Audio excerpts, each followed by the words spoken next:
evening, everyone, and welcome to the 52nd National Press Club Journalism Awards Dinner. I'm Mike Balsamo. I'm the 118th president of the National Press Club and the national law enforcement editor for the Associated Press. On behalf of the Board of Governors and our nearly 3,000 members of the National Press Club, it is my privilege to welcome you here tonight.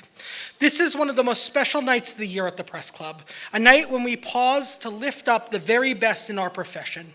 A night when we come together, not in competition or rivalry, but in recognition of the remarkable work being done by journalists across the country. Before we go further, I want to acknowledge our corporate members, Bloomberg Industry, Bloomberg News, Spectrum News, and ProPublica.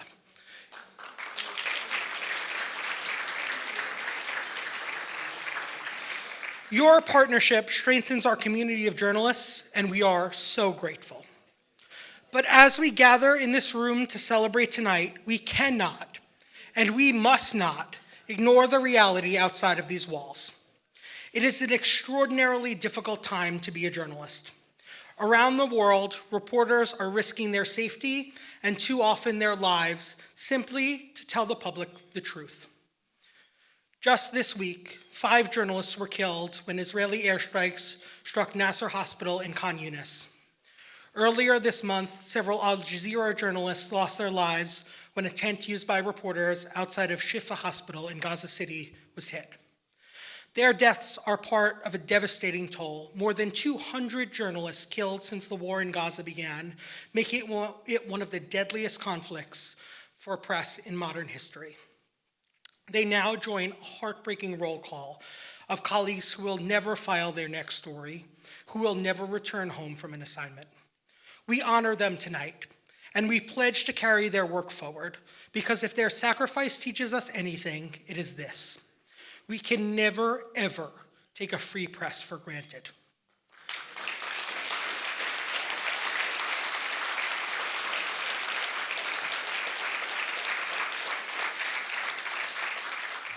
Their lives remind us that the truth is never free. It is carried, and it is too often lost by those brave enough to report the truth. That is the very heart of the National Press Club's mission. For more than a century, this club has stood as a beacon for press freedom. Through our Press Freedom Center, we defend journalists under threat. Through our Journalism Institute, we train and equip the next generation. And here, within these walls, we remind both the public and the powerful that journalism matters. It always has, and it always will. So tonight, I ask you, all of you, to join me in honoring those journalists we have lost. Let us rise together and applaud their courage and their work and the principle of press freedom that they gave everything to defend.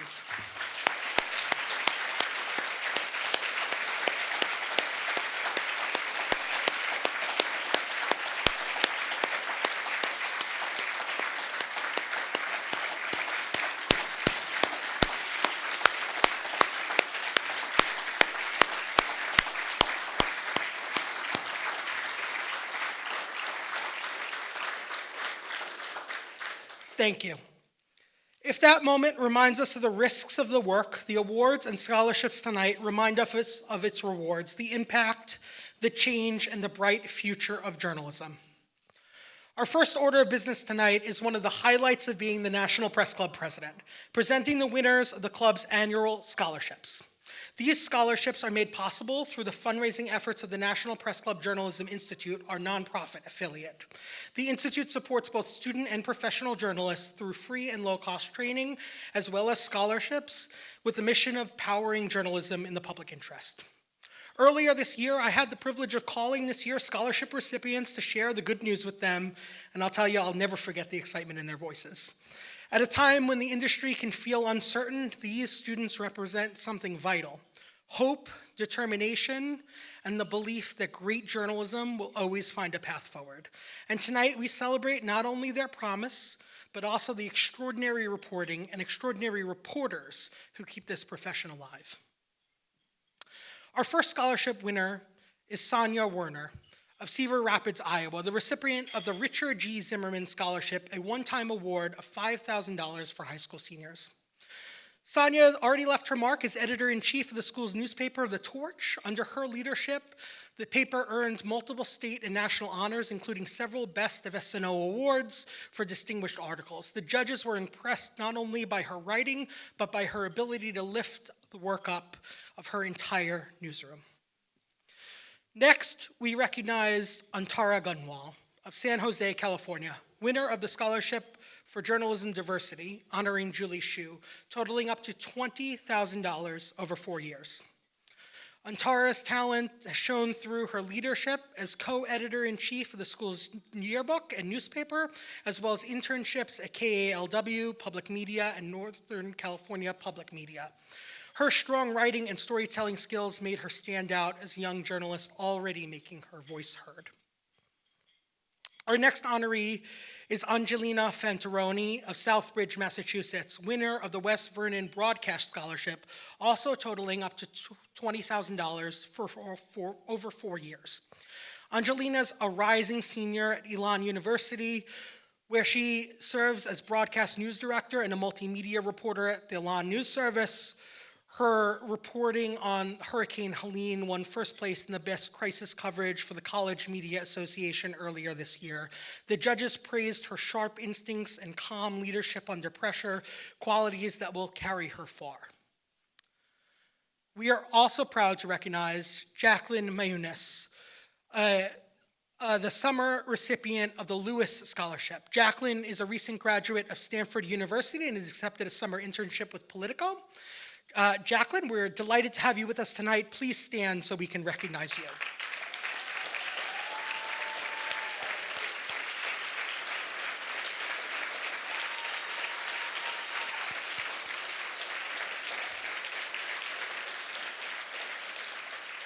At the Stanford Daily, Jacqueline helped revive an equity-focused news desk, ensuring coverage of underrepresented communities on campus. The judges commended her for combining journalistic rigor with a deep sense of mission.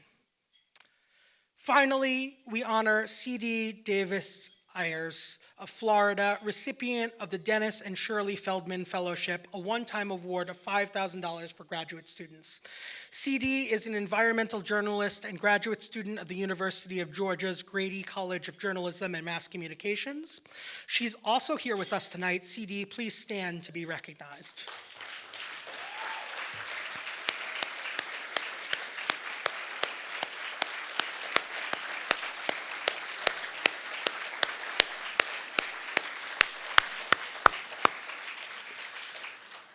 The judges were struck by her impactful reporting, both as a freelancer and a former education reporter at the Tallahassee Democrat, as well as her commitment to mentoring young writers. Together, these scholarship recipients represent the future of journalism, talented, determined, and ready to take on the challenge of the profession we all love. I also want to thank our dedicated team of judges who gave so much of their time and care to reviewing applications each year and this year. This program is one of the true points of pride for the National Press Club and our Journalism Institute. And I know you'll be seeing these names again in bylines, in broadcasts, and in mastheads across the country.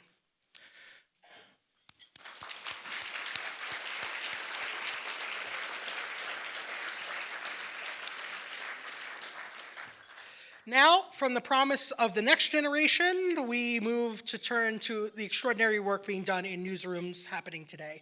2024 reminded us yet again that journalism is a high wire act. Every day, reporters walk a tightrope between sweep and accuracy, between getting it first and getting it right. Today, we celebrate those who have managed to do both. The National Press Club's Award for Breaking News is presented in two categories: broadcast and print online. In the print and online category, the award goes to the Associated Press for its extraordinary coverage of the July 13, 2024 assassination attempt on Republican presidential frontrunner Donald Trump in Butler, Pennsylvania. AP journalists were the first to report this was an attempted assassination. They were first to confirm that the gunman had been killed by the Secret Service. They were first to report that an AR-style rifle had been recovered, and they were first to detail just how close the shooter came, less than 150 meters from President Trump. All of this while AP photographers were moving unforgettable images within minutes. Photographs that captured the chaos in the crowds, the rally-goer who was tragically killed, and the moment when a campaign and a nation changed. This was, in every sense, a textbook demonstration of wire service journalism at its best. Lightning fast, deeply sourced, and absolutely authoritative. Accepting the award tonight is Julie Carr Smythe, who was on the ground that day and has joined us from Ohio.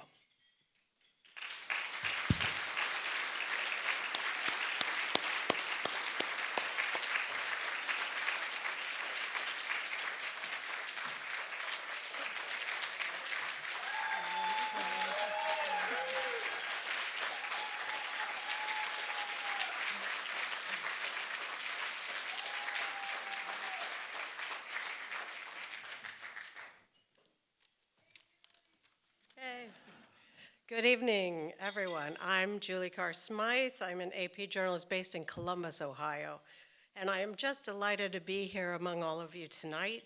It's such a privilege and an honor. On behalf of myself and my colleagues, I'd like to thank the National Press Club for awarding the staff of the Associated Press this year's First Place Award in Breaking News for our coverage of the Trump assassination attempt. We are an organization built to spring into team formation with our colleagues across the U.S. and the world on a moment's notice, and to lend our particular skill, perspective, and expertise to the most important stories of the day. On that particular day, a summer Saturday, I traveled 3.5 hours from Columbus to join AP photographers Evan Vucci and Jean Puskar in Western Pennsylvania. I've covered politics for a long time, so I expected, besides the 100-degree heat, that the day was going to be routine. It was far from that. When the shots rang out, I knew what I needed to do. I kicked into gear, grabbing video, witness interviews, visual details, and official statements. I was backed instantly by a fabulous team of colleagues in Washington, New York, Pennsylvania, Ohio, and across the AP. Together, they crafted the details I was sending via Slack and any other way I could, despite the terrible cell service, into an amazing package of stories, photos, videos, and social media posts.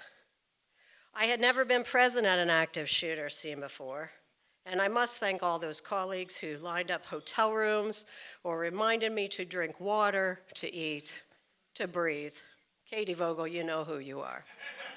Alongside all the other editors and writers who made journalism from that crazy scene. The AP did what it does best that day. We were fast, we were accurate, and we worked as a team to tell and show the world what was happening.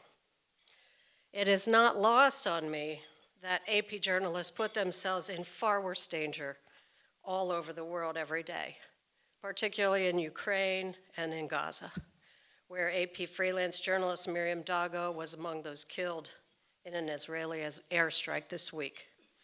May their courage give us the strength to carry on telling the important stories, even under what feel like the most trying of circumstances. Thank you again.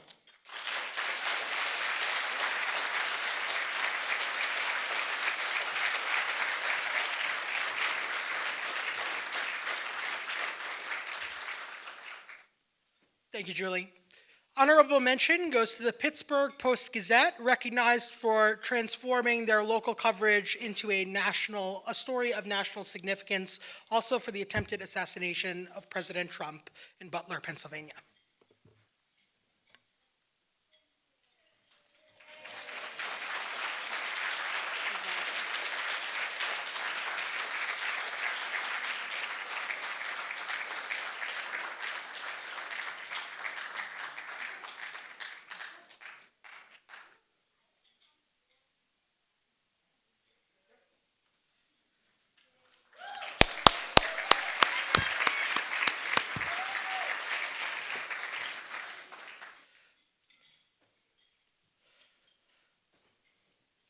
In broadcast, the award goes to ABC News for its urgent and compelling coverage of the attempted assassination of Donald Trump. Judges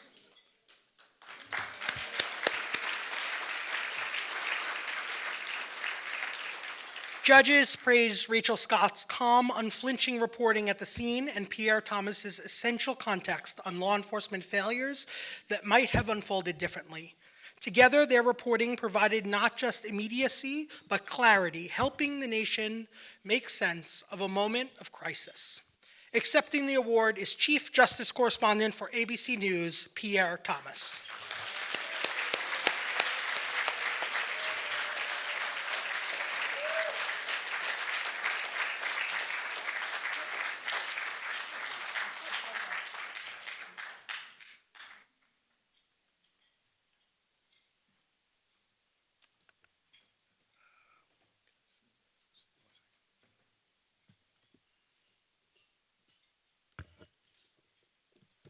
This is good right here, thank you.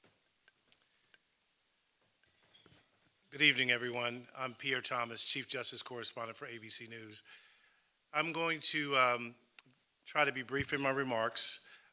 Today's been another challenging day because of what took place in Minnesota, but we'll get to that in a moment. I want to first say what a wonderful honor. On behalf of the people of ABC News, let me offer my heartfelt thanks to the National Press Club. Recognition from peers that we have the utmost respect for means the world to us. The National Press Club is, in my mind, a symbol of the kind of excellence we all aspire to. Winning in the breaking news category broadcast is especially gratifying. For you see, when there is breaking news, and certainly news on the scale of an assassination attempt against a major presidential candidate during an election season, and a former president at that, we resolve at ABC News to try to be at our very best. Our viewers, readers, and listeners deserve no less, especially in a situation where we have broken into regularly scheduled programming. I remember that day well, and the care with which all my colleagues worked, even as we had to meet the urgency of the moment. Anchors, correspondents, producers, researchers, management, so many, and I mean everyone involved, was remarkable across our news division. I am reluctant to name names and single out people, but I would be remiss if I did not mention exceptional producers Layli Isba, Ben Siegel, and the incomparable Rachel Scott, who performed at such an incredible level when bullets were literally flying and there was a real risk of injury and even death. We have great respect for all the journalists that were there that day. But I have to say, and I know our leadership, Deborah O'Connell, Almin Karametovich, and Rick Klein, would endorse this statement. We are beyond proud of those three who were in harm's way. So much respect and love for them. Ben and Layli are in the audience tonight, and I know Rachel, who was not able to join us, is here in spirit. Rick, our bureau chief, is also here tonight, along with other colleagues and leaders within ABC News. ABC News table, would you please stand quickly?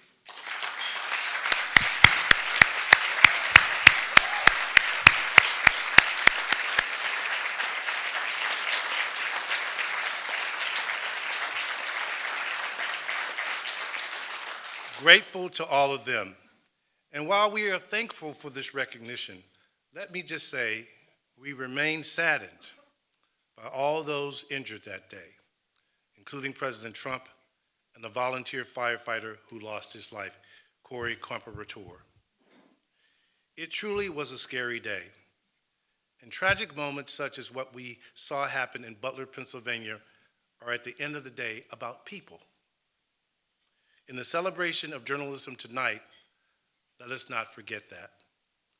Moments like Butler call for excellence and our very best, which is what we at ABC News endeavored to deliver that day and every day. Sadly, just today, our network had to summon the same kind of focus to deal with another breaking news story, this time involving children shot and killed attending Mass at a Catholic church in Minneapolis. A moment of silence for them.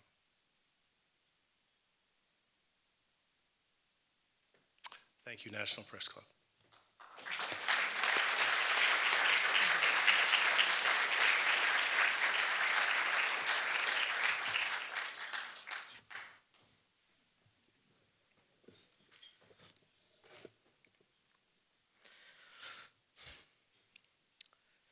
Also in the broadcast category, honorable mention goes to ABC News for its coverage of the overthrow of Assad.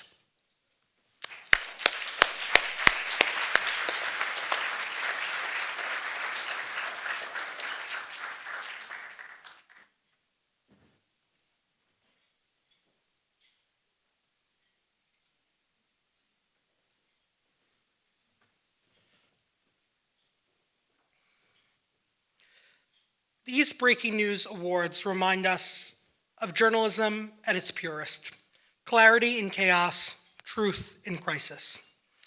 Now, we'll take a pause. Entrees will be served shortly. Please enjoy the meal, and we'll return after dinner with more of tonight's program.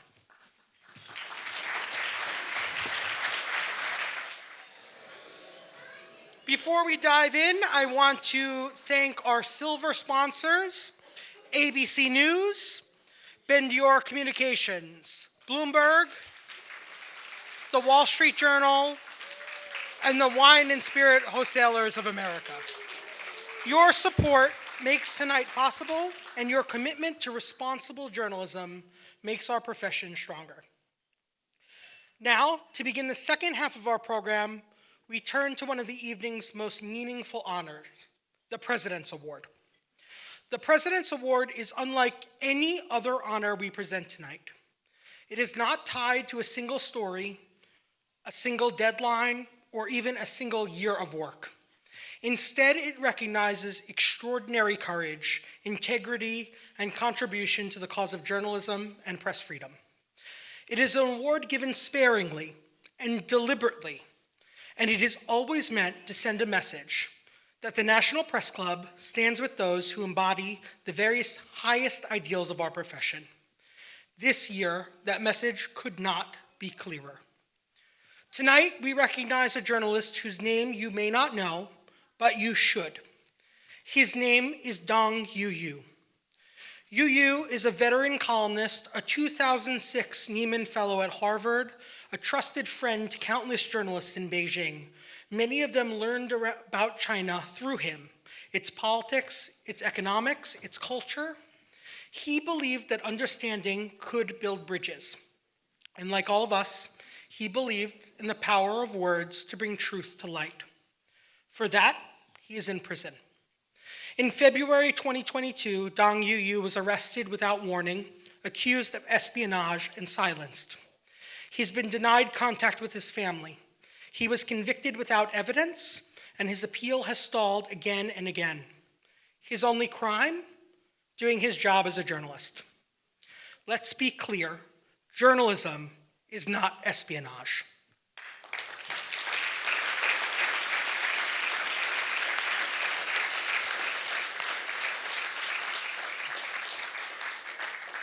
Cases like this too often remain hidden from view. But we will not allow Dong Yuyu to be forgotten. His photograph is featured in the lobby of the club, so every visitor knows his name and his story. Through our Press Freedom Center, we have stood with his family, helping them release statements, meeting with officials, and building a network of support.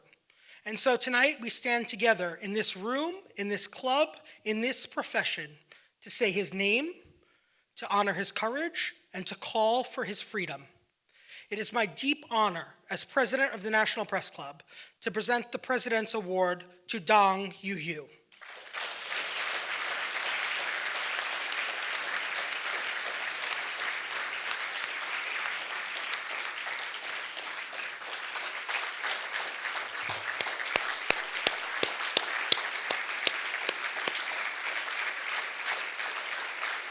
Accepting the award on his behalf is his son, Yifu Dong, a lawyer, a recent graduate of Boston University Law School, and a tireless advocate for his father's release. Please join me in welcoming Yifu Dong to the stage.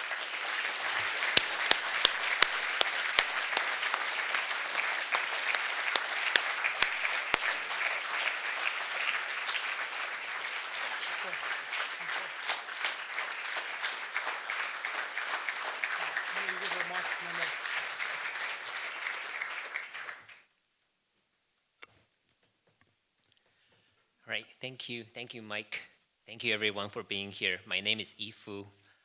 So on behalf of my father and my family, I want to thank the National Press Club for this great honor. Even though my mother and I have not been able to see my father for the past 3.5 years, we were able to tell him about this award through his lawyers, who now visit him once a month. My father is extremely grateful for this recognition. This award means a lot to him because it signals approval from his fellow journalists. My father studied law for his undergraduate and graduate studies, but his first and only job was in journalism. Before his detention, my father worked for 35 years at the Guangming Daily, a state newspaper in China. He was a senior editor and an editorial writer who wrote thousands of opinion columns in his long career. He was also a contributor to many other Chinese language publications in China and beyond, including the New York Times Chinese website. When he became a journalist in the 1980s, China was liberalizing, and my father soon found himself advocating for democracy in Tiananmen Square in 1989. After the government's crackdown, my father was sent to a factory for hard labor as punishment for his activism for a whole year. Even as his friends and colleagues moved on to other ventures, my father stayed at the Communist Party newspaper. He was never a Communist Party member, but he had faith in journalism and believed in working within the system to bring about positive change. In 1997, my father co-edited a book called Political China, which called for political reforms within the Chinese system. The first edition of the book sold out very fast, but the government soon banned the book. As a columnist and editorial writer, my father combines his keen observation of the inner workings of China's political system with his knowledge of a variety of disciplines, such as law, economics, and history. He likes to use well-reasoned language and rigorous logic to broach topics that are often taboo and difficult to survive censorship in China, while others stayed far away from the red line. He always pushed the boundaries and tested it. In the past couple of decades, my father's writings chronicled a wide range of social issues in China, such as official corruption, environmental pollution, police misconduct, gross inequality, violation of civil rights, and transgressions by China's state-owned enterprises and big tech companies. My father always seeks to hold power accountable and strives to give a voice to the voiceless in Chinese society. Starting around 2010, his newspaper started a daily online opinion column. Those columns focused on news of the day, big and small, and ran the equivalent of about 800 English words per piece. My father sometimes wrote as many as 300 articles a year just for that column, on top of editing, writing other columns, and cooking. Now he has written thousands of articles for that online column, and it is one of his proudest achievements as a journalist. For his own newspaper, the vast majority of articles, including all those columns, were written under a pen name or unsigned. So his conscientious voice calling for justice and accountability became part of China's official rhetoric and was thus influential within the Chinese system. And that sometimes led to positive changes on the ground. When he wrote under his own name for other publications, such as the New York Times Chinese website, my father was adamant in his calls for democracy and government accountability. In a signed 2013 article commenting on China's Cultural Revolution, my father wrote that China must have a reckoning with Mao and his legacies, and that the Communist Party should be held accountable for historical wrongs. Because of this article, in 2017, he was labeled anti-socialist by the Chinese government and nearly received a demotion. Once a family friend asked my father, "Why do you write all these things?" My father answered that journalism is a responsibility given to journalists by society.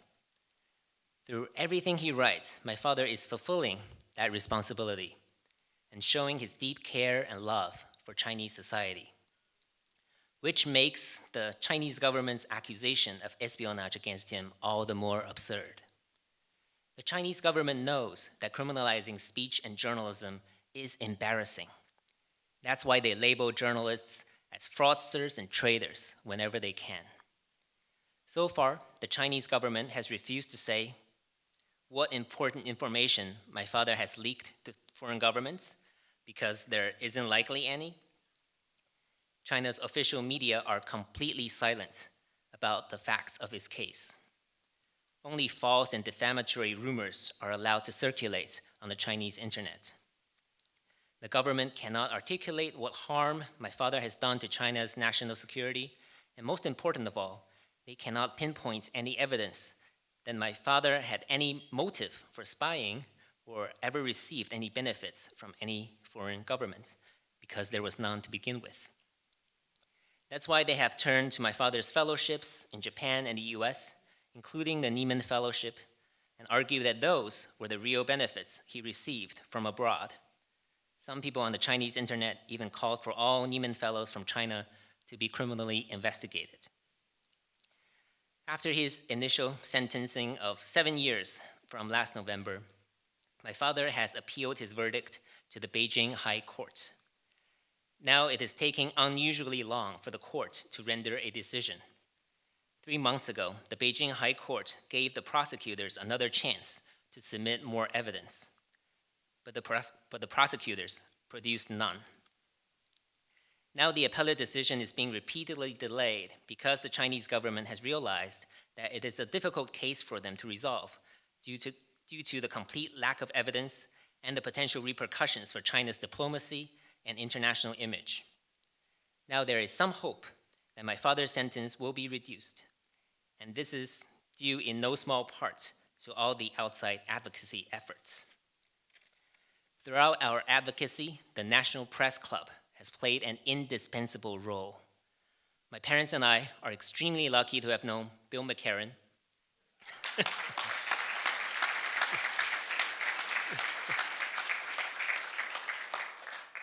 who is now the director of the Press Freedom Center here at the National Press Club. We've known Bill and his family since our year at the Nieman Fellowship together back in 2006. 19 years ago, Bill's son Blake was in the same class as me, and he helped me a ton when I didn't even know English. Bill and his family helped my family settle in and adjust to life in the US, and they were the most generous people we knew. Since my father's detention, Bill and his colleagues here at the National Press Club have consistently put out press releases about my father's case and helped us post family statements. The press club held a press event on my father's case back in February, and Bill has now staged many protests together with his friends and colleagues outside the Chinese embassy, holding signs calling for my father's release. He brought some of the signs here today, too. He can show you now or later. Thank you, Bill.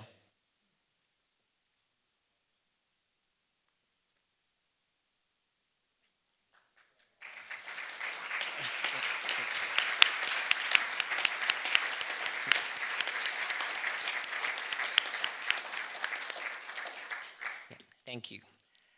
So in addition to Bill and the Press Club, the Nieman Foundation and many other former Nieman Fellows have been extremely vocal and helpful in spreading the word about my father's case.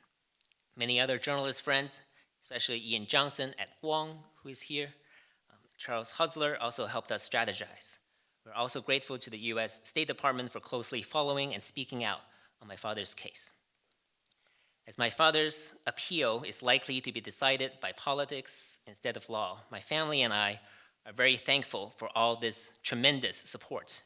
And once again, we're so grateful for this incredible honor tonight.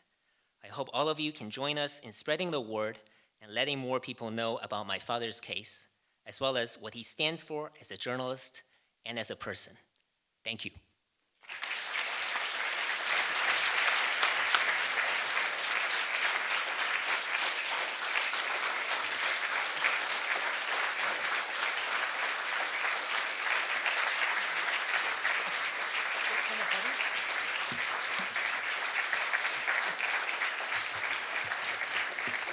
Thank you.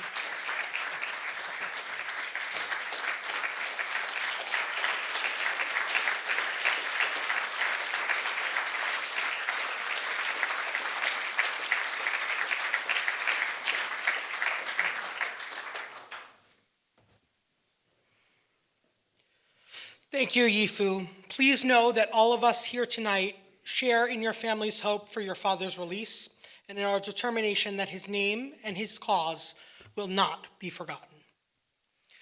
Now, as we continue for the evening, we turn to honoring one of journalists' extraordinary courage, to celebrating the work of more remarkable journalists with us here tonight. The next award we present is the National Press Club Arthur E. Rouse Award for Excellence in Examining the News Media. Established in 1997 by Arthur Rouse, known to many of us here simply as TED, this prestigious award honors journalism that critically examines the role and responsibility of the media in a democratic society. Arthur Rouse passed away this January at age 104, just months shy of his 105th birthday.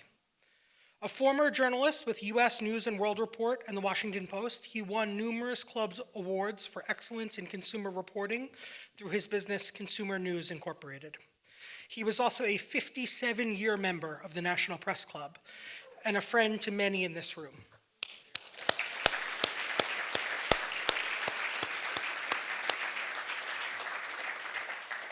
Ted loved sailing and tennis, competing in club tournaments well into his 90s. In fact, in 2012, he won the USTA Middle Atlantic Division Singles Championship for players in their 90s and also earned a national ranking of 18 at a tournament in North Carolina. He was an author and a talented jazz pianist, composing witty songs for special occasions that many of you here probably will remember. A memorial service for Mr. Rouse will be held on Saturday, October 18th at 1:30 p.m. at the Cleveland Park Congregational Church here in Washington, D.C. We are honored to be joined tonight by Bill Simon, representing the Rouse family. Bill, would you please stand, as I know many here will want to extend their well wishes to you and to Ted's family.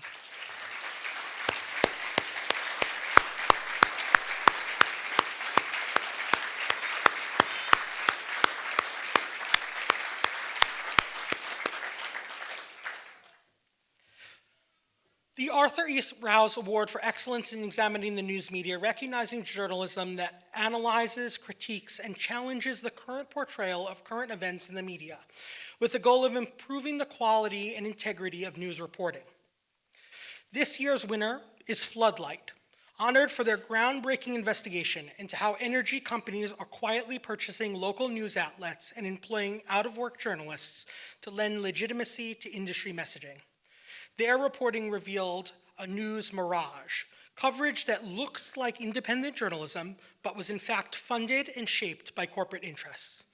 Their series, Media Manipulation in America, was praised by judges for its narrative strength, the rigor of its reporting, and its ability to spotlight a little-known but urgent threat to public trust in the media. Accepting the award tonight is Miranda Green.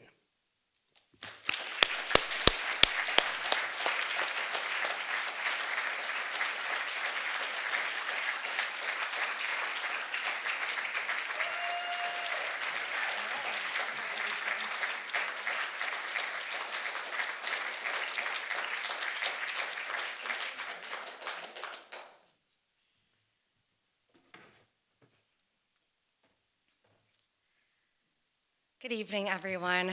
My name is Miranda Green. The stakes feel really high reporting on media right now. It's especially so when you cover the state of media. I came onto this story as Director of Investigations at Floodlight, much like most reporters do. I had one story where tips led to another story, And I started realizing that I was onto a series of reporting about media misinformation across the country that no one had really dived into. So much of this series focused on the reality that is facing the news media right now. Budget cuts, newspapers shuttering, and news deserts growing across the country. And in its place, I learned that organizations, industries, and political parties were taking advantage of the dwindling newsrooms, taking advantage of the lack of trust in national news, and manipulating it in a way to push their messaging outside of having to go through reporters, outside of having to be transparent, and in doing so, manipulating readers. When I undertook this series, I was at Floodlight, and I thanked them for letting me run with it. And I dove into this area that few had. I could not have come together without the incredible partners that I worked with at NPR with David Folkenflik, a media correspondent, ProPublica's Jennifer Smith-Richards, Columbia's Tao Center, Pri Anajana Bengani, and Michael Standert of the North Dakota News Cooperative. They recognized that in order to unearth investigations like this, it meant putting down their egos, putting away a journalist's drive to beat the competition, and working together to really dive into stories that oftentimes most newsrooms did not have the resources to dive into. Realizing that we are at a place with the press and with the national news where we have to work together to make sure that stories that need to be told are done collaboratively. That means working across national newsrooms and local newsrooms to be making sure that the stories are told for the benefit of the readers and the benefit of the free press above all.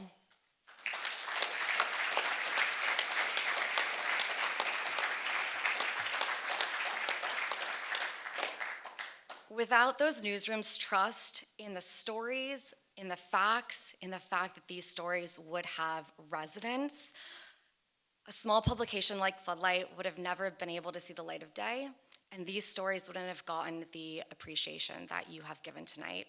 So thank you again for this award, and thank you for believing in this news and bringing truth to this reporting.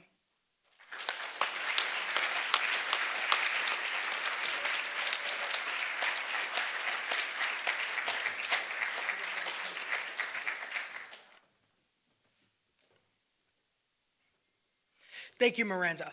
The Rouse Award reminds us that one of journalism's greatest responsibilities is not only to report the news, but also to hold ourselves accountable for how the news is told. Our next honor is the Michael Dornheim Award, which recognizes excellence in coverage of aerospace, defense, and the airline industry. The award is named for Michael Dornheim, a longtime reporter and editor at Aviation Week and Space Technology. We are especially grateful to have Michael's brother Dan with us here this evening. Dan, would you please stand to be recognized?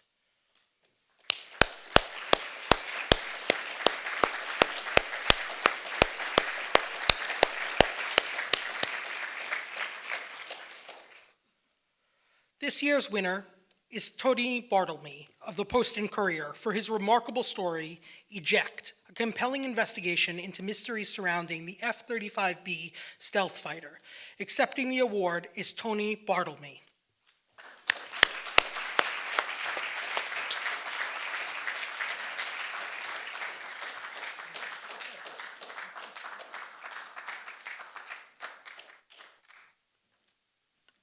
Everybody, I'm Tony Bartlemy. So nice to be here with so many wonderful journalists who've told so many amazing stories. I work at a local newspaper, the Post and Courier in Charleston, South Carolina. I've been doing it for about 30 years. So this kind of, yeah, thanks. And thank you to the National Press Club for recognizing that. Thank you to the Dornheim family for this wonderful recognition. This kind of recognition is personally meaningful to me, but it's maybe more meaningful when a local newspaper anywhere gets a win, right? So, you know, I'm fortunate to work in Charleston, great place to eat, but it has a better newspaper. It's owned by local owners who still value deeply reported and creatively written stories like the ones we were recognized for. So after all these years, I still believe that stories can save the world. I know this because that's always been true, from the Bible to Bruce Springsteen to Toni Morrison to Ted Lasso. Stories are how we make sense of the world, right? And so on behalf of local newspapers, let's keep telling these true stories. On behalf of local newspapers, let's keep telling stories that hold power to account on the local and national level. And most of all, on behalf of local newspapers, thank you so much for this recognition.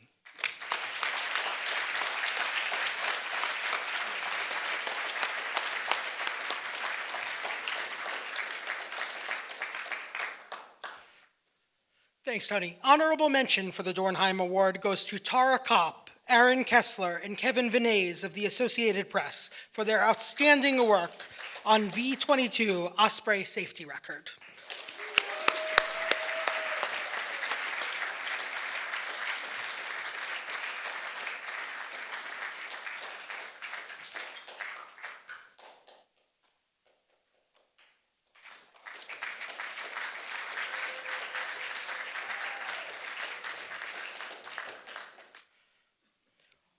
Our next category is consumer journalism. These awards recognize excellence in reporting on consumer issues, especially work that has prompted action by the community, government, or individuals. The Consumer Journalism Award in Broadcast goes to the Sinclair Broadcast Group's Spotlight on America team for their investigation, Toxic in Action. This powerful story revealed toxins in baby food capable of harming developing brains and bodies. Judges praised the investigation for its rigor, for its multi-state impact, and the urgency it brought as a matter of public health. Accepting the award is Lisa Fletcher, Senior Investigative Reporter at Sinclair Broadcast Group.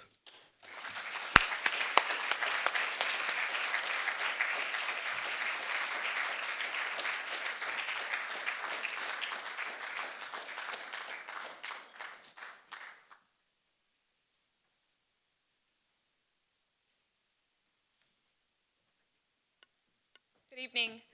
I'm sad to say that my colleague Lisa Fletcher had an emergency and couldn't make it tonight. So I will endeavor to do something that I tell her to do very often in the broadcast world, which is ad-lib. We're so grateful for this honor. We are a small team. We worked very, very hard, and it just stemmed from our frustration. What do you mean there's heavy metals in the food that we're trusting to give to our little ones? What do you mean nothing's being done about this? It bothered us. It kept us up at night. And our team worked so hard to expose it over many, many years. And Lisa Fletcher was at the head of all of that. She is not only a relentless journalist, but she's a wonderful friend. And when we get to have both those things at once, we're truly lucky. I'd like to thank everyone who worked on this, the producers, the editors, my photographer editor, Mike Griffith, who's here, is wonderful. And I'd like to thank people who entrusted us with the story, the moms who were upset, the lawmakers who wanted change, the labs that did the testing. It took a lot of years to expose this issue, and we continue to do it. And while I'm here, I just want to thank all the journalists in this room, because we have to inspire each other, and we have to work together. It's hard to do what we do. We have families who have rescheduled Thanksgivings and listened to us pontificate about lab test results of baby food and all of the things that drive them crazy. So thank you for the journalism that you all do. May we continue to inspire each other and lift each other up. Thank you.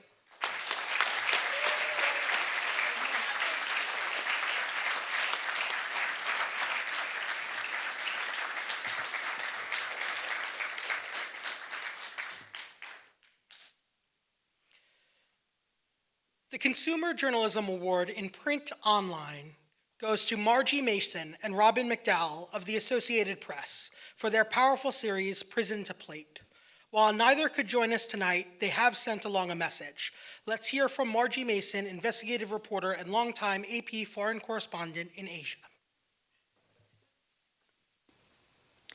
Good evening, everyone. As longtime foreign correspondents, Robin McDowell and I spent years digging into labor abuses in Southeast Asia. We followed complicated supply chains that link slavery to the global seafood industry and children working on palm oil plantations to iconic brands such as Girl Scout cookies. Our tracing not only connected some of the world's biggest companies, but ultimately showed how American consumers were often unknowingly complicit. When we returned to the United States, we never expected to continue this reporting. But during the pandemic, we found incarcerated men and women in prison being forced to make things like hand sanitizer and face masks, while most other American workers were told to stay home and protect themselves.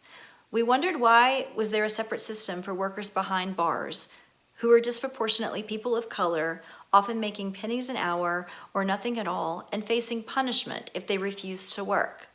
And when we saw pictures of men today stooping in the fields in triple-digit heat on former slave plantations, we asked, how is this still happening? The 13th Amendment to the U.S. Constitution outlawed slavery except as punishment for a crime. And since then, laws and policies have quietly morphed alongside soaring mass incarceration rates. We wanted to know what private companies are profiting off this labor today. After filing public records requests in all 50 states with limited results, we put boots on the ground, staking out prisons for weeks and tailing work release vans.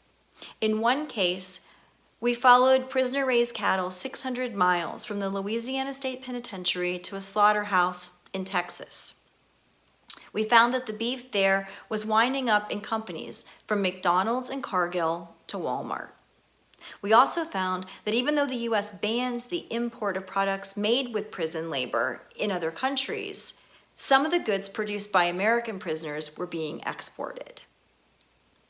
We would like to thank the National Press Club for honoring us with this award for consumer journalism.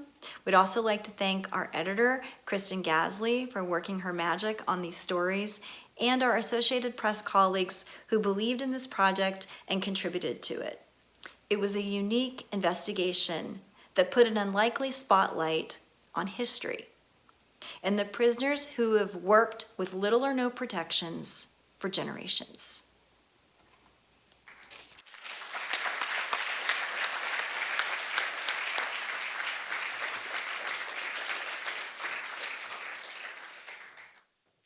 Honorable mention in the print online division goes to Outlaw Ocean Projector, the North Koreans behind global seafood.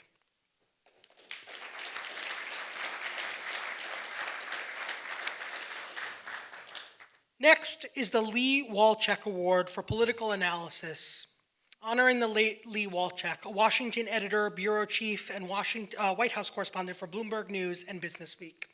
We are especially honored to have his wife, Maria Recio, with us tonight. Maria, would you please stand so we can recognize you, and thank you as well for serving as a judge for this year's contest.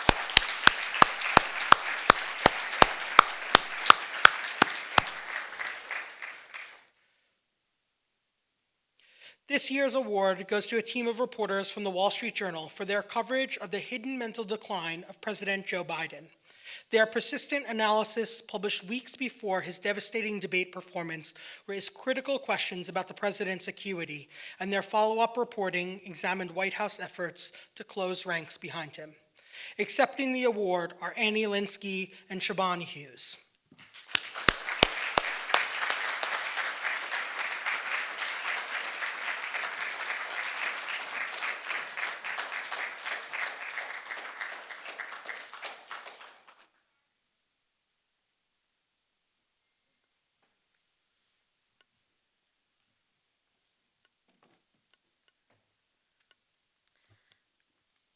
Good evening. It is an honor to be here tonight to accept this award in front of such a distinguished group of people. And we do want to start by thanking the foundation and the judges. Acknowledging work that tells hard truths requires bravery. Writing for the Wall Street Journal has been a privilege for both of us.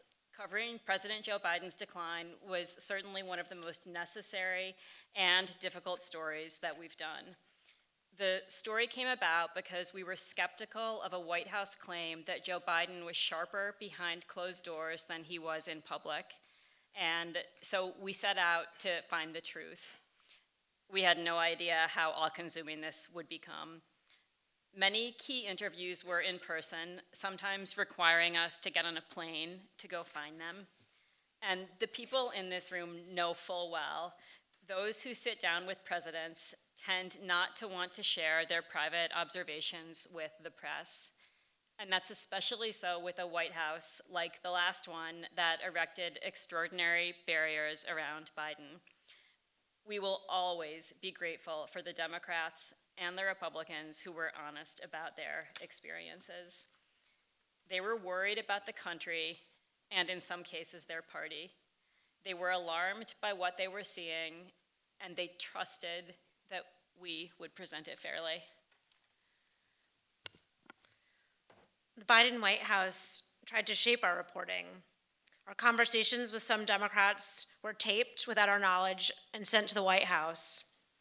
The White House used a tactic that one Biden aide called throwing a bunch of people at us. That meant putting us on the phone with some of Biden's top aides or bringing us into the White House to meet with them so we could hear them attest again and again to the president's sharpness. They hoped we'd confuse access with insight. We did not. It's an important lesson for us as we turn to a new administration and a new set of powerful presidential aides who have their own motivations to shape the narrative and shape the truth. After our story published, we experienced the full brunt of the most powerful institution in the world bearing down on us. We didn't have a lot of time to process it. We were already working on another story about how world leaders experienced Joe Biden behind closed doors. We want to thank our editors at the Wall Street Journal, particularly Janet Adamy, who helped make our stories strong and then stood with us when the bullets started flying. And also Andrew Rastucha, a reporter who's here tonight, who's got dragged into a lot of this coverage and shined immensely. And finally, last of all, we want to thank our loved ones. Siobhan's father, Dr. Pat Hughes, who is here, and my husband, James Homan. Thank you so much.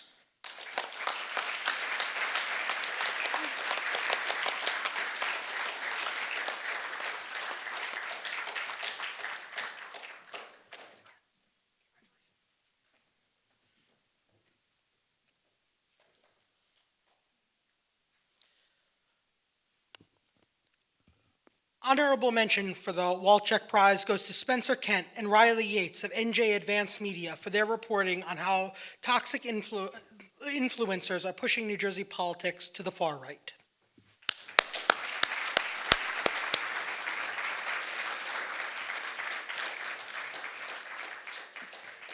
The Ann Cottrell Free Award for Animal Reporting honors the longtime Press Club member who dedicated her career to covering animals and their welfare. We are pleased to be joined tonight by her daughter, Elisa, an active club member and one of this year's judges. Elisa, would you please stand to be recognized?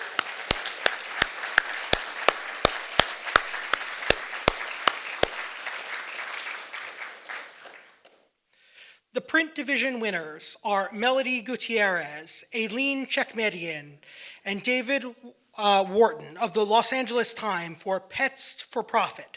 Their investigation exposed the mass breeding industry, the destruction of records used to sell dogs in California, and the exploitation within the multi-billion-dollar pet industry. Accepting the award tonight is Melody Gutierrez.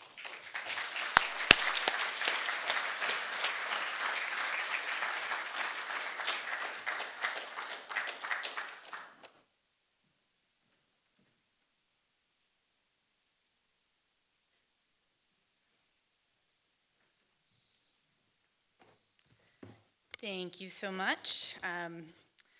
I wanted to first say thank you to the National Press Club. I wrote my thanks down because, I print. I don't talk in front of cameras. So thank you so much to the National Press Club. Thank you so much to the family that, had such amazing, they welcomed me when I walked in. Alyssa is fantastic. The judges, thank you so much. I really appreciate it. You know, this story came about kind of the way that a lot of us come about with stories. I didn't expect this one. I had set off on an investigation with my colleague Aline Chekmejian, and we had been looking into where does dog blood come from? And that is such a weird question to ask, right? But we were looking into when your dog is sick and you go to a vet and they need a blood transfusion, that blood comes from somewhere. That comes from dogs. Then those dogs are, at least in California, kept in cages and are full-time dog donors. And so we were looking into the conditions of how these dogs are kept. And while doing that, we were talking to an advocate who said, you know, I don't know anything about that, but I do know there's puppies disappearing in California. And I was like, well, tell me more. And so that is how this story, eventually the main story in our series came about, is trying to figure out what she was talking about and trying to figure out where are these dogs? Where are they coming from? Where are they going? And ultimately, this investigation found that dogs were being sold by California breeders. They were marketed as locally bred. The prices reflected as such. So we're talking about $3,000 to $5,000 dogs because people were going to an ethically sourced dog. And it turns out that the records show these dogs were actually being imported from out of state, from puppy mills. And so that set us off on this journey of knocking on the doors of people who were pretending to be local breeders.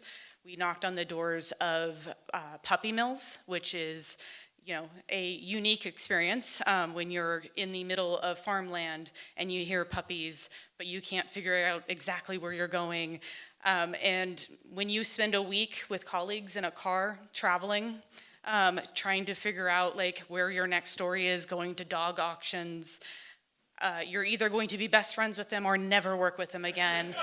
And I will say this was just an amazing experience, and we did become friends. We do plan on working together in the future. And so that was a very unique experience. We had a photographer with us, Francine Orr, who captured a lot of these images that were difficult to see.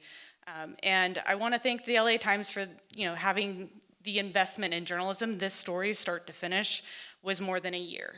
And the records for those public records that we sought from 50 states, from 58 counties in California, from law enforcement, from the USDA, you know, the list goes on what it took to invest in this story, and that investment in investigative journalism is one of the biggest things that we can do in journalism. And so I want to thank the LA Times for making that investment, and thank you so much for this honor. Thank you.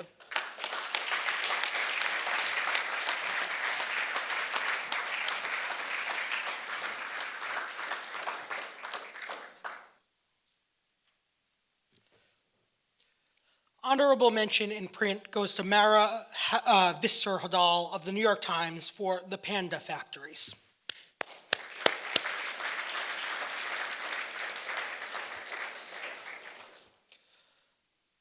The Broadcast Division winners are Kiara Eisner and Nicholas McMillan of NPR for their reporting on how a federal program kills wildlife for private interests. Accepting tonight is Nicholas McMillan.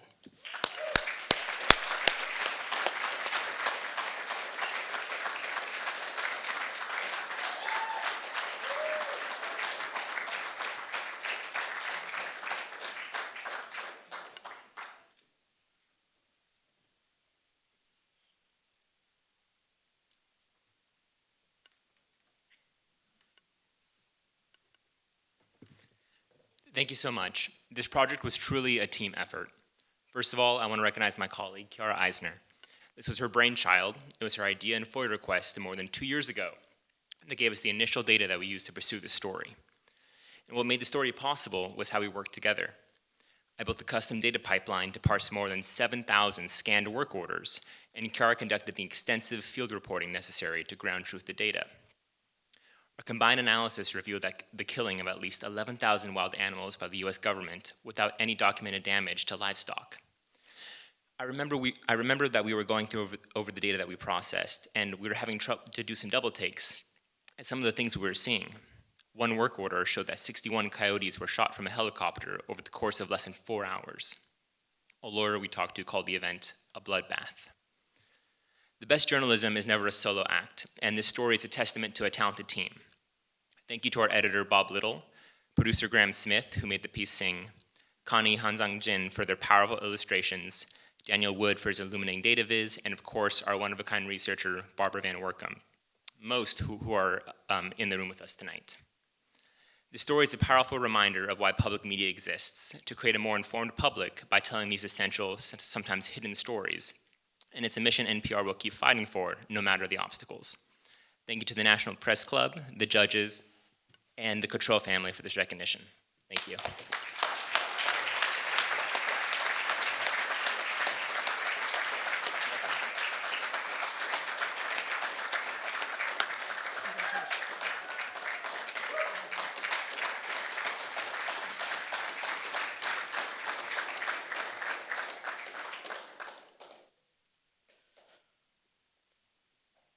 Honorable mention in this category goes to ABC News and partners at KXTV, KSTP, and KTNV for investigating Sequest.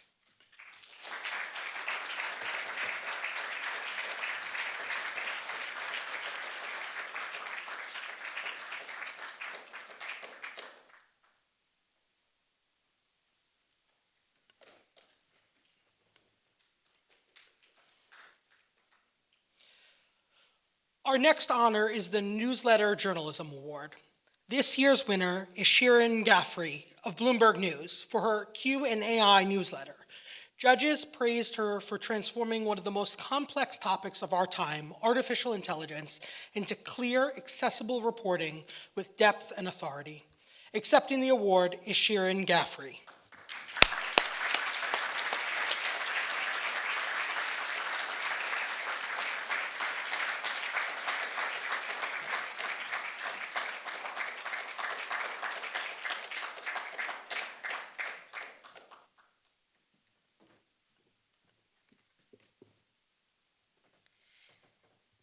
It's an honor to be here tonight.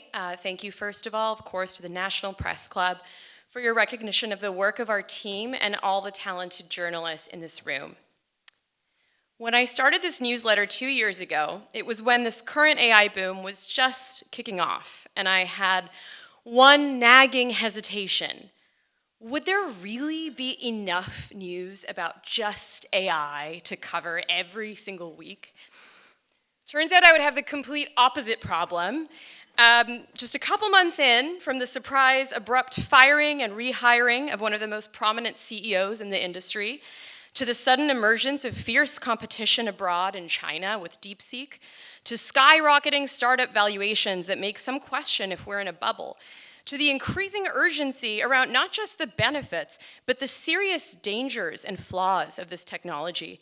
There is absolutely no shortage of news to dig into. But making sense of all the noise is the difficult part. Every week, we try to go beyond the headlines, separate the hype from the reality, and answer people's questions to explain both the progress and pitfalls of AI, how it's changing the way we work, learn, communicate, and even conceive of what it really means to be human or intelligent, what separates man from machine. I consider it the story of a lifetime to cover. Thank you so much to my colleagues and editors at Bloomberg for supporting me in this work. In particular, Seth Fiegerman, who not just edits my copy, but truly sharpens my thinking. Also to Lynn Doan, Brad Stone, Ann Vandermeer, Jillian Ward, Tom Giles, and many others in the Bloomberg newsroom who have supported me. Thank you so much.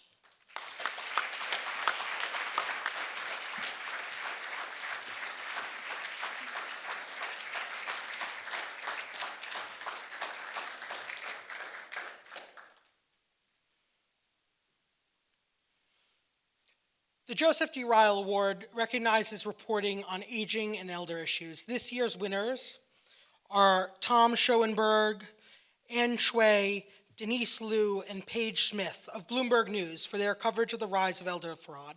Judges praised their reporting as meticulous, deeply human accounts of how scammers target older Americans and how institutions have failed to protect them.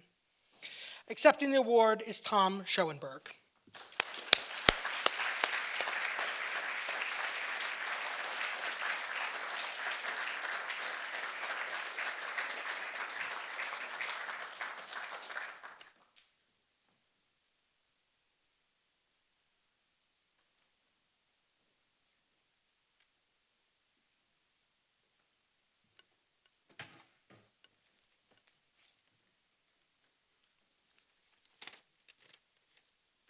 evening.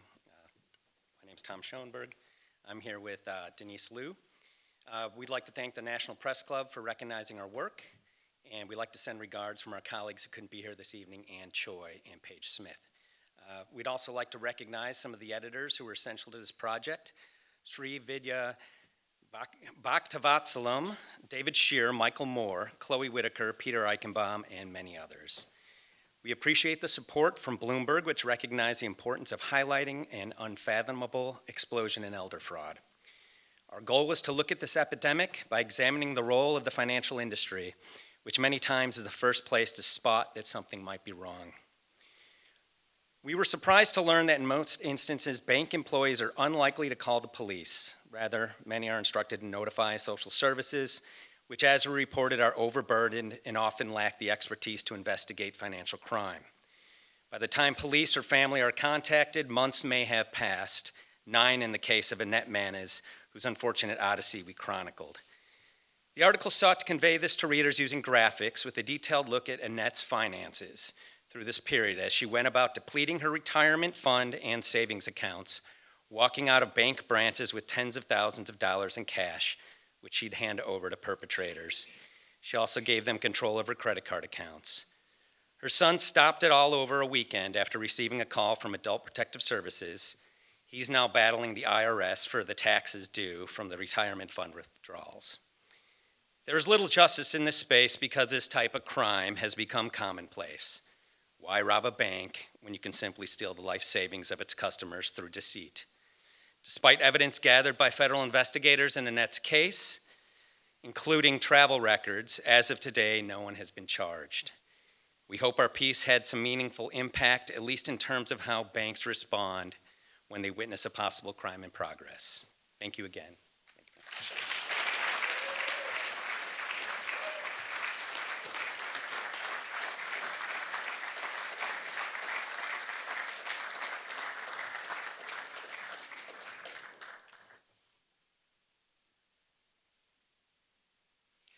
Honorable mention goes to Angela Columbus of Spotlight, PA, for uncovering a major public health scandal through records and storytelling.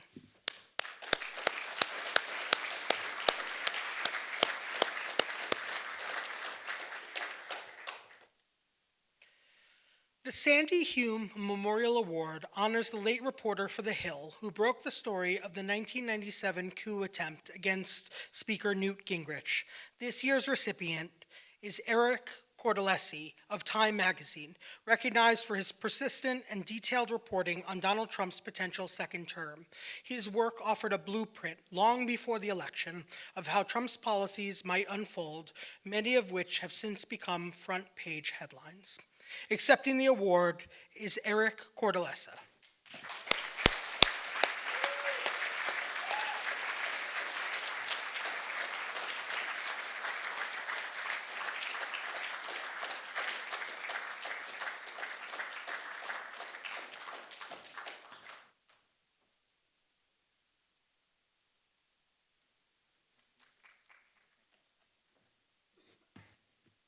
Well, thank you. I will be brief. I want to start by thanking the National Press Club. I'm so honored by this recognition. This story came about because of a rare one-on-one interview with Donald Trump at a time when he wasn't granting long-form interviews with mainstream news organizations. The objective was simple: to reveal to the fullest extent possible his plans for a second term. It required hours upon hours of preparation to determine the right questions, sharpening them until the very end, and executing on a strategy that could work with a notoriously difficult interview subject. What emerged in 2 interviews with Trump and conversations with more than a dozen of his closest confidants were the outlines of an imperial presidency to reshape America and its role in the world. Mass deportations, the deployment of the National Guard into American cities as the president sees fit, the gutting of the U.S. Civil Service, and the broad consolidation of power inside the Oval Office. My aim was for it to offer our readers and voters with a story that laid out in unflinching detail the stakes of an election and the choice before them. I couldn't have done it without the advice and guidance of my colleagues and mentors.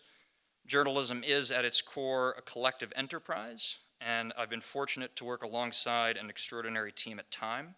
I want to shout out in our Washington bureau, Massimo Calabrese, Alex Altman, Aman Bathija, Phil Elliott, Brian Bennett, and Nick Popley, who embody what makes a century-old institution feel alive and indispensable. Their work keeps the magazine vibrant in service not just of our readers, but the public good. I owe them a debt of gratitude. I want to thank our CEO, Jess Sibley, and Editor-in-Chief, Sam Jacobs, who lead with clarity and ambition and who insist daily on journalism that meets the highest standards of truth, accuracy, and rigor. And I'm grateful to my family and friends, some of whom are here tonight, for their constancy and encouragement. Most of all, I want to recognize my fellow journalists, those who are gathered here tonight and those far afield. We know the profession is under siege, not only by the familiar pressures of economics and technology, but by powerful figures who wish to silence scrutiny. At moments like these, hard, honest reporting is both more difficult and more essential. The framers put the First Amendment first for a reason, because without it, none of the others can endure. So let me close with thanks to those who labor to tell the truth, to put pressure on power, and to struggle honorably and fiercely in the name of American ideals. It is your work that gives life to the vision of the founders. Thank you.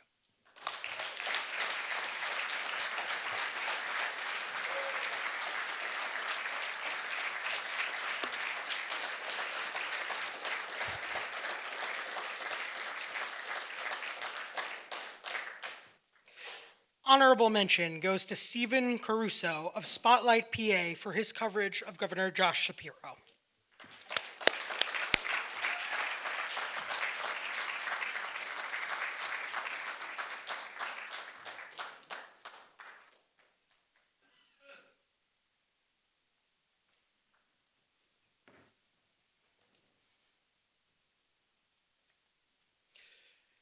Next is the Joan M. Friedenberg Online Journalism Award, honoring the late founder of the Online NewsHour and the wife of former National Press Club President Jonathan Salant.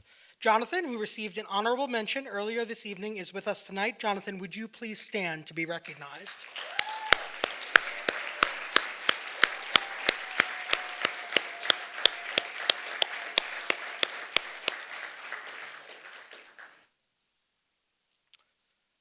This year's winners are Brandy Zadrozny, Joshua Wu, Chelsea Stahl, Alec Greeny, and Joe Murphy of NBC News for their project, This Is How a Russian Disinformation Campaign Starts. The piece stood out for its use of video and deeply researched reporting to show, not just tell, how false stories travel from propaganda sites into mainstream discourse. Accepting the award is Brandy Zadrozny.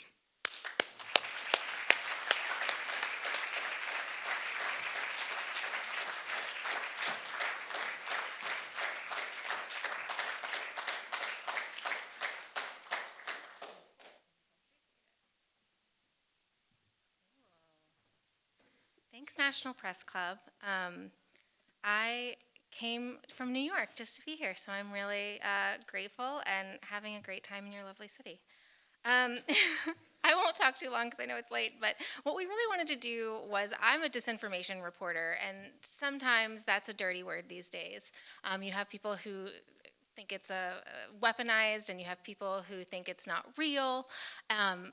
So we wanted to show what disinformation looks like, and not fearmonger about it, not, oh, more disinformation is coming for you, you'll be fine, but really point out what it looks like so you can understand how it flows, where it comes from, who it targets, and how it appears on your grandpa's Facebook.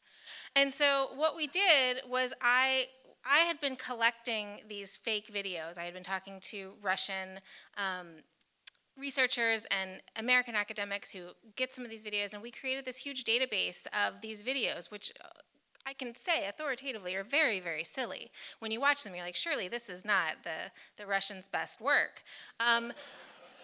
But when taken in totality, you'll see you can kind of follow certain narratives across the way across the pipeline, and they really show up in unexpected places. Sometimes they show up in Charlie Kirk's podcast feed. Sometimes they show up on your grandpa's Facebook. Sometimes the narratives come spilling out of the mouth of the current vice president. So with our very, very talented team of designers and data journalists and me, we created this immersive experience that I think really does get to the heart of it. And when you get through with it, and when you get through with the feature, I hope you come away, and I think you come away not feeling scared of disinformation, but feeling empowered to recognize it and to fight against it. So thank you so much. This is a real pleasure. Appreciate it.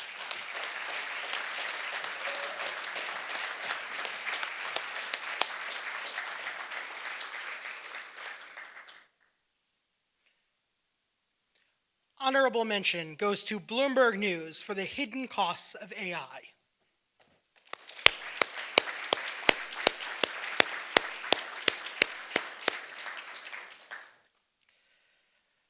The Edwin M. Hood Award for Diplomatic Correspondence honors the distinguished AP correspondent and founding National Press Club member.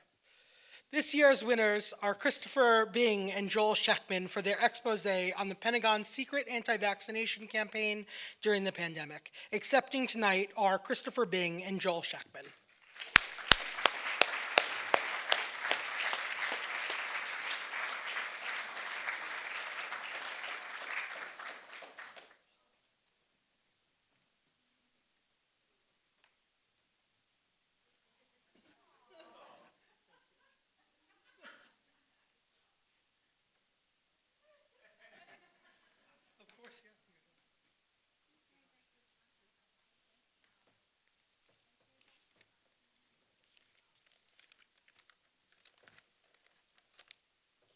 Good evening. My name is Christopher Bing. It is a profound honor to stand before you tonight and accept this award on behalf of myself and my colleague Joel Sheckman. I want to start by thanking many of our colleagues at Reuters, including our editors Blake Morrison and Michael Williams, who backed this project, and especially to our families who stood behind us as we chased this complex and at times very stressful story. Investigative journalism is always a journey into the unknown, and this project was no exception. We began with a very simple question. The world has long documented disinformation campaigns by Russia, China, and Iran, but was America doing the same? That question opened a door to one of the most secretive corners of U.S. national security. For decades, we've known that the Central Intelligence Agency ran covert propaganda campaigns during the Cold War, dropping leaflets, running clandestine radio stations to shape narratives overseas, but little was known about what those efforts look like today. What we found was that the tactics had not disappeared, but they had evolved. The battlefield was no longer the airwaves, but social media feeds and viral content. Our reporting revealed that the Pentagon turned these tools against China during the COVID-19 pandemic. As Beijing rushed vaccines, masks, and oxygen tanks to countries across the developing world, Washington feared those gestures would translate into lasting geopolitical influence. With an America First vaccine strategy here at home that deprioritized foreign aid, the U.S. military turned instead to undermining trust in China's shots, spreading misinformation that fueled doubt and hesitancy. In countries like the Philippines, Kazakhstan, and Kyrgyzstan, the result was not just a war of words, but a campaign with lasting consequences. Getting to the truth was not easy. We were told that this reporting topic was untouchable. It was simply too secret, it was too classified, it was too difficult to approach, no one would talk to us. The sources were always afraid, doors were often closed in our faces, but through persistence and with the help of several brave sources, we were able to piece together this complex story. And when the truth came out, it mattered. Our reporting sparked a Senate inquiry in the Philippines, it provoked international outrage, and it forced the Pentagon to quietly acknowledge that it had made, quote, missteps. It also raised a broader question, which is how far can a democracy go in waging information wars before it betrays the values that it claims to defend? At its core, this investigation was not just about geopolitics. fundamentally, it was about people.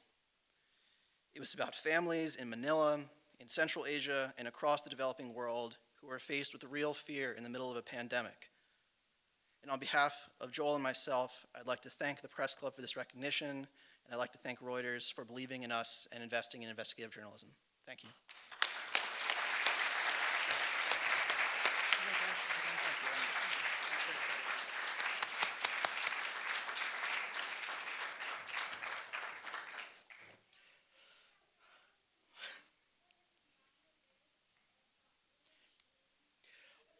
Honorable mention in this category goes to the Wall Street Journal team for exposing Putin's police state from inside Russian prison and beyond.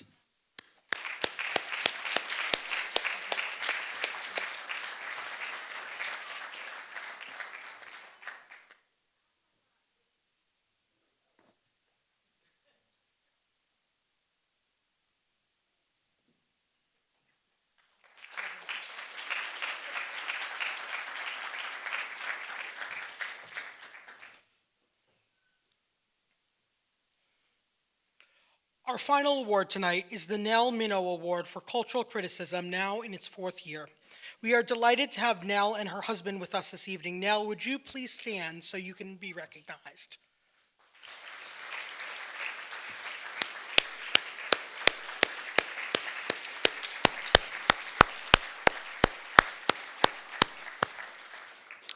First, our honorable mention in this category goes to Aki Ito of Business Insider.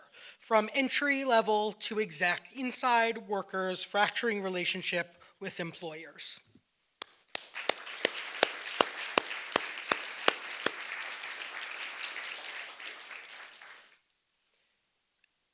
And the winner is Candace Norwood of the 19th for The Road to Cowboy Carter. Her reporting explored the roots of country music, the experiences of Black country music fans, and the importance of representation in the genre.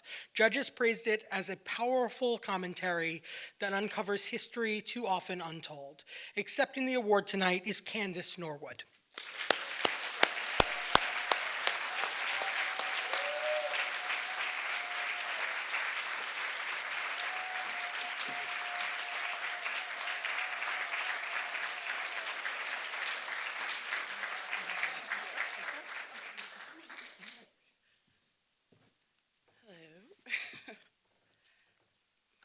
Thank you so much for this. I know this is a bit of a different tone from some of the other coverage we've seen, but I'm really honored to receive this award.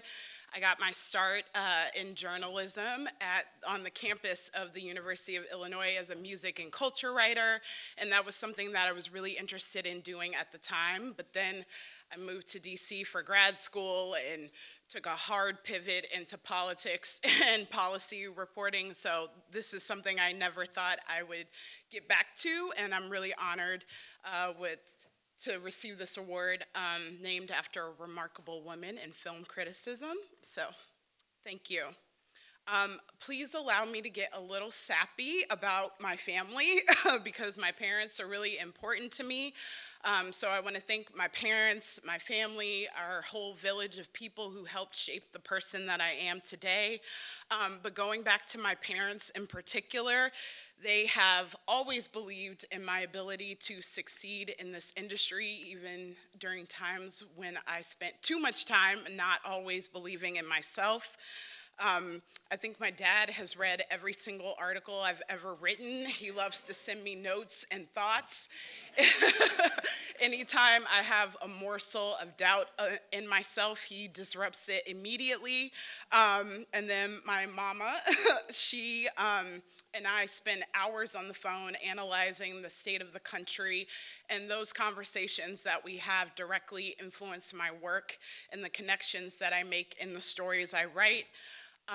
They both came here, flew from St. Louis, Missouri, where I'm from, today, this morning, and they're at table 14.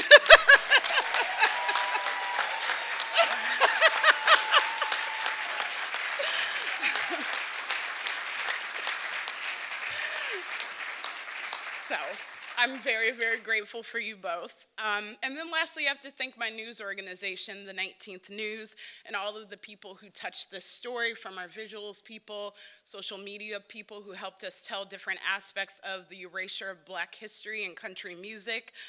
The 19th is a nonprofit news organization founded in 2020, truly not a great year to start a new journalism operation, but we cover and we do incredible work covering underreported issues about communities pushed to the margins of our society, particularly salient during a political time like now.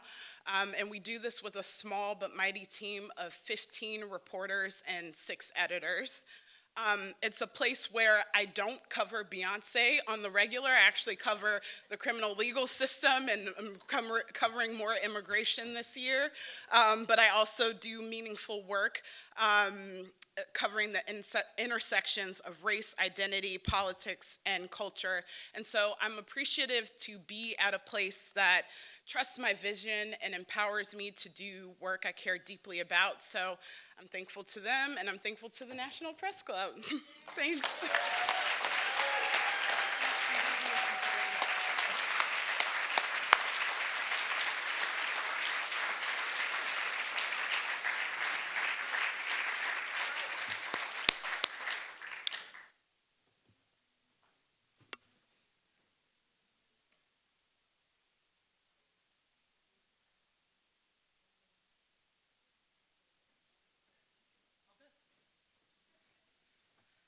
My apologies.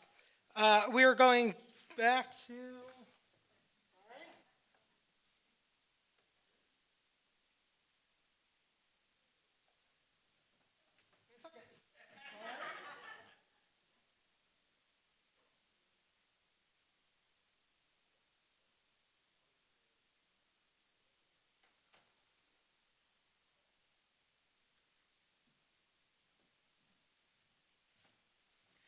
My apologies that we missed an honorable mention for the Walcheck Prize, which is NJ Media. Would you please come to be recognized?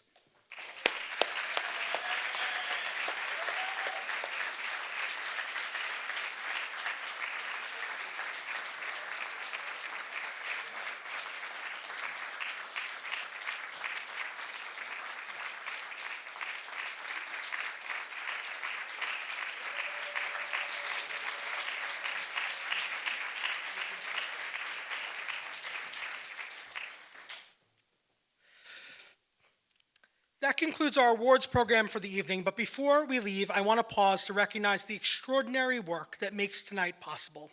First, to our awards judges, dozens of you across the country who gave your time and expertise to review entries. This program simply would not exist without you. And I want to especially thank our awards team leaders, Angela Greiling-Keene and Tara Kopp, for guiding this process with such dedication. Angela and Tara, would you please stand?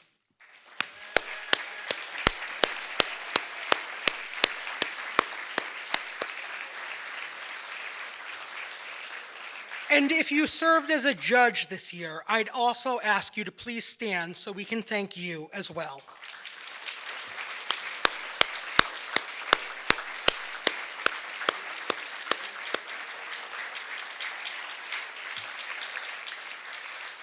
Our gratitude also to our scholarship team, supported by the National Press Club Journalism Institute, for ensuring that the next generation of journalists has the support they need to succeed. And to the staff of the National Press Club, your work is the engine that makes this night possible. A special thank you to Cecily Scott Martin, our membership program manager, Kate Helster, our membership director, Miguel Dominguez, director of club operations, and Didier Saji, our executive director. We are also deeply grateful to Bill McCarran, director of our Press Freedom Center, and Beth Francesco, executive director of the Journalism Institute. And so tonight, before we close, I ask all of you to join me in a standing ovation for our judges, our staff, our program leaders, and all who make the National Press Club the home of journalism and press freedom.